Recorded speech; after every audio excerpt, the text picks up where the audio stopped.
To be clear, we're announcing today indictments in two major cases, both involving fraud. One involves sports betting, and the other involves illegal gambling, very specifically rigged poker games. The first indictment involves 6 defendants who are alleged to have participated in one of the most brazen sports corruption schemes since online sports betting became widely legalized in the United States. This scheme is an insider sports betting conspiracy that exploited confidential information about National Basketball Association athletes and teams. The second indictment involves 31 defendants alleged to have participated in a nationwide scheme to rig illegal poker games. These defendants, which include former professional athletes, used high-tech cheating technology to steal millions of dollars from victims in underground poker games that were secretly fixed. The games in the New York area were backed by the Bonanno, Gambino, and Genovese crime families of La Cosa Nostra. While the cases are separate, there are 3 overlapping defendants charged in both cases: Damon Jones, Eric Ernest, and Shane Hennon.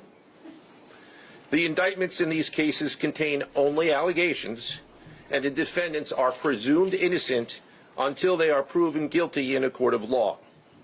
But my message to the defendants who've been rounded up today is this: your winning streak has ended. Your luck has run out. Violating the law is a losing proposition, and you can bet on that. First, I would like to talk about United States versus Ernest, the NBA basketball gambling case. The defendants in this case are Eric Ernest, Marvez Farley, Shane Hennon, DeNiro Laster, Damon Jones, a former NBA player and coach, and Terry Rozier, a current NBA player. Other co-conspirators were previously charged for their roles in the scheme, including former NBA player Jonte Porter. Between December 2022 and March 2024, these defendants perpetrated a scheme to defraud by betting on inside, non-public information about NBA athletes and teams. The non-public information included when specific players would be sitting out future games, or when they would pull themselves out early for purported injuries or illnesses. They relied on corrupt individuals, including Jones and Rozier.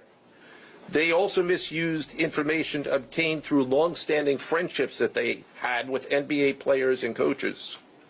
And in at least one instance, they got their information by threatening a current player, Porter, because of his pre-existing gambling debts.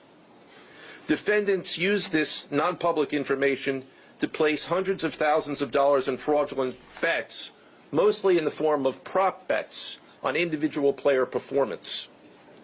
The bets were placed through online sports books and also in person at casinos. The defendants relied on a network of straw bettors to place the maximum amount of bets to increase their potential profits. Most of these bets succeeded, and the intended losses were in the millions of dollars. The defendants then laundered their illegal winnings in various ways: peer-to-peer platforms, bank wires, and simple cash exchanges.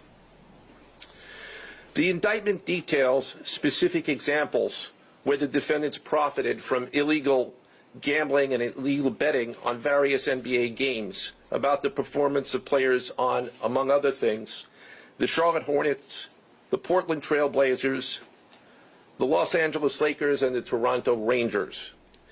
Each defendant in the NBA basketball gambling case has been charged with conspiracy to commit wire fraud and conspiracy to commit money laundering.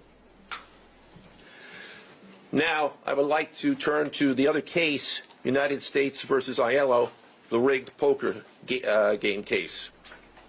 Beginning as early as 2019, the defendants in this case orchestrated a scheme to use wireless cheating technology to run rigged poker games across the United States including in the Hamptons, Las Vegas, Miami, and Manhattan. The scheme targeted victims known as, quote, fish, who were often lured to participate in these rigged games by the chance to play alongside former professional athletes who were known as, quote, face cards. The so-called face cards included the defendant Chauncey Billups, who at the time of the scheme was a former NBA player and is currently the head coach of the Portland Trail Blazers, and also Damon Jones, a former NBA player and coach. What the victims, the fish, didn't know is that everybody else at the poker game, from the dealer to the players, including the face cards, were in on the scam.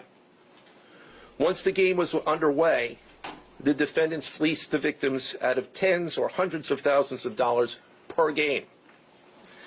The defendants used a variety of very sophisticated cheating technologies, some of which were provided by other defendants in exchange for a share of the profits from the scheme.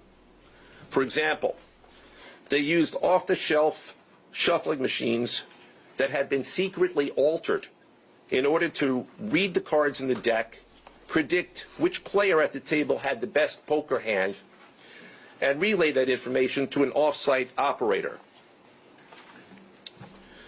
The off-site operator sent the information via cell phone back to a co-conspirator at the table, and that person at the table was known as the quarterback.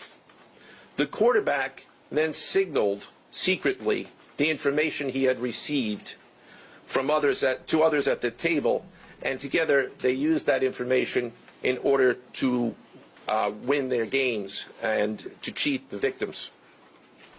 Defendants used other cheating technologies such as poker chip tray analyzers, which is a poker chip tray that secretly reads cards using a hidden camera, special contact lenses or eyeglasses that could read pre-marked cards, and an X-ray table that could read cards face down on the table.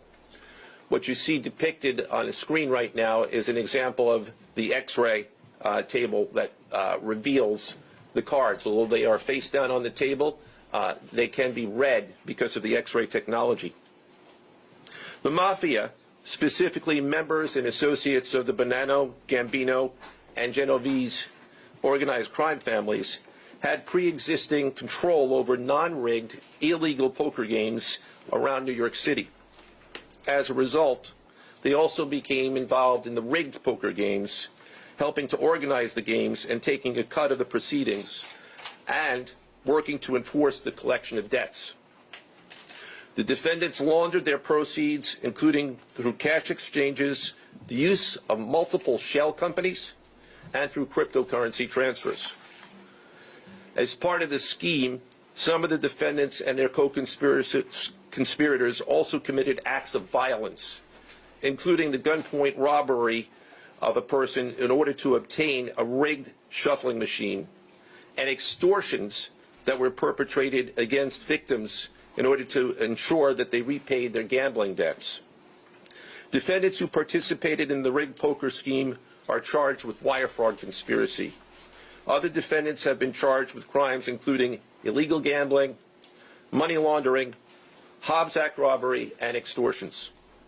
This case demonstrates our office's unrelenting commitment to fighting the scourge of organized crime in whatever form it takes. I'd like to conclude my remarks by thanking the incredible hard work of our law enforcement partners, including the FBI, Homeland Security, the NYPD, and the Waterfront Commission. I also want to thank the dedicated prosecutors who built these two cases and who are standing to my right. Benjamin Weintraub, David Bourbon, Caitlin Farrell, Michael Gibaldi, Irisa Chen, and Sean Sherman.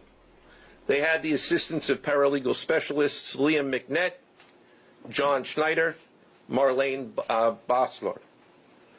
Also deserving of our thanks because of their outstanding investigation